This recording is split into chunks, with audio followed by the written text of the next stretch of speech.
So now in this video I am going to introduce what are irrational numbers. So that is the second chapter. Basing upon this concept you can solve exercise 1.2. So let us discuss what are irrational numbers. So till now you know what are natural numbers, what are whole numbers, what are integers, and finally what is a rational number. So as you know, a number which can be expressed in the form of p by q, where p and q are co-prime integers,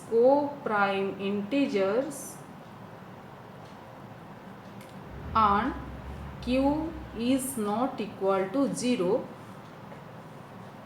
So a number which can be expressed in the form of p by q, provided p, q they are co-prime integer and q is not equal to 0, those type of numbers are known as rational numbers, that you all know. That means some numbers are there which cannot be expressed in the form of p by q, because you are saying which numbers which can be expressed in the form of p by q, they are rational number. That means numbers are there which cannot be expressed in the p by q form, and those type of numbers which cannot be expressed in the form of p by q form, those type of numbers are known as your irrational numbers. Now let us see which number cannot be expressed in the p by q form. Let us see. So here I am writing some of the numbers: 2, 3, 5, suppose 7, suppose 11, and you see they are not perfect square number. But if I write 4, if I write 16, 9, 25, they are perfect square number. So you see here the square root of non-perfect square number, they are irrational numbers. Similarly, but here you see, if I take the root over of perfect square number, which is 4 here, that is 2, and you know 2 is a rational number. If I take the root over of 16, that is 4, you know that is a rational number. Similarly the case of 9 and 25. This is 3, which is a rational number. This is 5, which is a rational number. So here we conclude the square root of non-perfect square number, they are irrational numbers. Now again also we can take some more example. Suppose I am writing 11, suppose 19, suppose I write here 16. They are not perfect cube number. But if I write 8, suppose 125, 64, they are perfect cube number. So whenever I take the cube root of non-perfect cube number, cube root, now they are also irrational number. But when we take the cube root of a perfect cube number, that is 2, that is rational. This cube root is 5, that is rational. This cube root is 4, that is rational. So we conclude here the cube root of non-perfect cube number are also irrational numbers. After that you see your rational numbers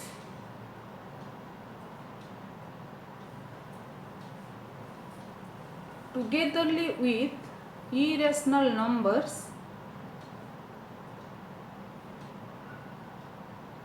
they form real numbers.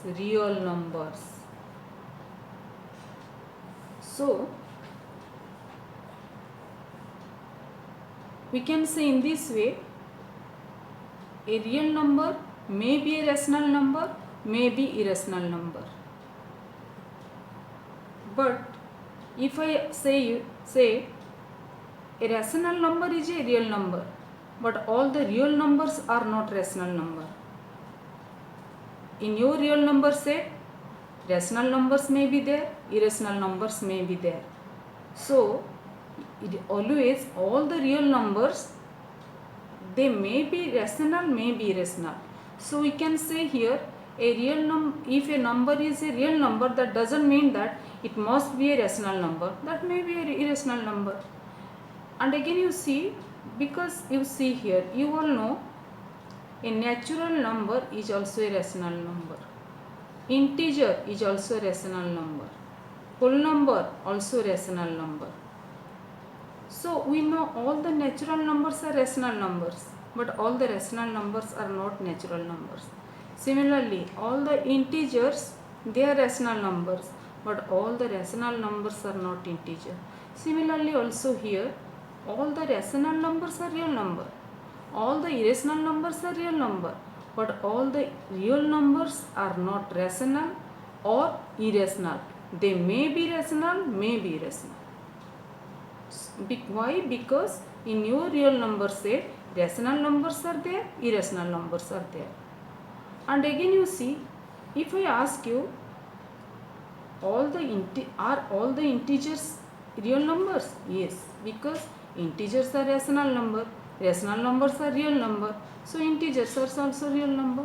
Similarly, all the natural numbers, they are also real numbers, all the whole number, they are also real number. Now the next part, how to represent the number on a number line that you all know. Suppose I draw here the number line, and this number line is known as real number line. Why? Any point on this number line represent an unique real number. That real number may be a natural number, may be whole number, may be any irrational number, but finally that is a real number. So this number line is known as your real number line. So if I put any point on this number line that represent an unique number, but that number may be a rational number, may be irrational number.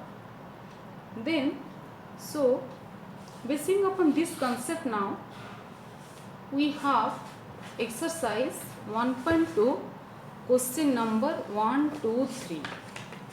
Question number 1, 2, 3 only based on whatever concept I discussed now. So I am explaining this question number 1, 2. So in question number 1, what is given? State whether the following statements are true or false. Justify your answer. The bit 1, every irrational number is a real number. Yes, every irrational number is a real number. It is a true statement. In the second bit, it is given every point on the number line is of the form root over of m, where m is a natural number. No, this statement is not a true statement, rather it is false. Why? Because on the number line, negative numbers are there, negative integers are there, but that is not the square root of a natural number. So that is why this bit 2 is a false statement. Bit 3, every real number is an irrational number. No, the real number may be rational, may be irrational. So we cannot say that every real number is an irrational number. This is a false statement. Then come for question number 2. In question number 2, what is asked? Are the square root of all positive integers irrational? Are the square roots of all positive integers irrational? If not, give an example of square root of a number that is a rational number. So you can show, as I have told you, root over of 4, that is true, 2, that is a, you see, all positive integers, square root of all positive integers are irrational? No. Suppose I take 4, 4 is a positive integer, but its root over you can take 2, so we can say that is an example of the second part of the question. 9, 25, 64, we can take those type of numbers, square root of that number is a rational number. So this much you for means that today you learn this much. In the next video I will show how to represent irrational number on the number line. You know how to represent rational number on the number line. So in the next video I will explain how to represent irrational number on the number line. So with this much I am going to stop means I am going to close here.